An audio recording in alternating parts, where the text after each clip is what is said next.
ನಮಸ್ತೆ ಕರುನಾಡು, ನಾನು ನಿಮ್ಮ ಪ್ರೀತಿಯ ಕನ್ನಡದ ಹುಡುಗಿ. ಇದು ನನ್ನ 9th ಮಿನಿ ವ್ಲಾಗ್. ಇನ್ನೂ ನನ್ನ ಚಾನೆಲ್ಗೆ ಯಾರು ಸಬ್ಸ್ಕ್ರೈಬ್ ಮಾಡಿಲ್ವೋ ಬೇಗ ಬೇಗ ಹೋಗಿ ಸಬ್ಸ್ಕ್ರೈಬ್ ಮಾಡ್ಕೊಳ್ಳಿ. ಬನ್ನಿ ಇವತ್ತಿನ ಡೇ ಹೇಗಿತ್ತು ನೋಡೋಣ.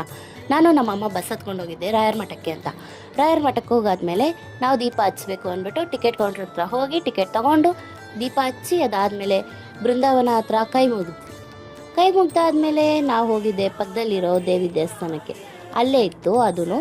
ಅಲ್ಲಿ ದರ್ಶನ ಮಾಡ್ಕೊಂಡ್ಮೇಲೆ ನಾವು ಊಟ ಮಾಡಿದ್ವಿ. ಊಟ ಮಾಡಿದ ನಂತರ ನಾವು ನಡ್ಕೊಂಡು ಹೋಗ್ತಾ ಹಂಗೆ ದಾರಿಯಲ್ಲಿ ಸಾಯಿಬಾಬಾ ದೇವಸ್ಥಾನ ಸಿಕ್ತು. ಅಲ್ಲಿ ಸಾಯಿಬಾಬಾ ದೇವಸ್ಥಾನ ಒಳಗೆ ಹೋಗೋಕೆ ಮುಂಚೆ ನಾವು ಕಬ್ನಾಲ್ ಕೊಡಿದ್ವಿ. ಒಳಗೆ ಅಂತ ದರ್ಶನಕ್ಕೆ ಹೋದ್ವಿ. ದರ್ಶನಕ್ಕೆ ಹೋಗೋಕೆ ಮುಂಚೆ ನಮ್ಮ ಕಣ್ಣಿಗೆ ಬಿದ್ದಿದೆ ಮಾವಿನಕಾಯಿ ಮರ ಬಿದ್ದಾದಮೇಲೆ ನಾವು ನೋಡಿದೆ ಹಸುಗಳು ಎಷ್ಟು ಕ್ಯೂಟಾಗಿತ್ತು ಅಂದರೆ.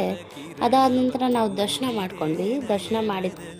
ದರ್ಶನ ಮುಗಿಸ್ಕೊಂಡು ಅಲ್ಲೇ ದತ್ತಾತ್ರೇಯ ಸ್ವಾಮಿಗೆ ಕೈ ಮುಗ್ದು ಪಕ್ಕದಲ್ಲಿ ಇನ್ನೂ 2 ದೇವಸ್ಥಾನ ಇತ್ತು. ದೇವಸ್ಥಾನ ಯಾವುದಂದರೆ ಒಂದು ಭೂವರಾಹ ಸ್ವಾಮಿ, ಅದಾದಮೇಲೆ ಒಂದು ಶಿವಲಿಂಗ. ಅದಾದಮೇಲೆ ಅಲ್ಲೇ ಮುಂದೆ ವಿಭೂತಿ ಇಟ್ಟಿದ್ರು. ಹಚ್ಕೊಂಡು ಆಚೆ ಬಂದು ನೋಡಿದ್ರೆ ಪಕ್ಷಿಗಳು ಮತ್ತು ಮೊಲ ಇತ್ತು.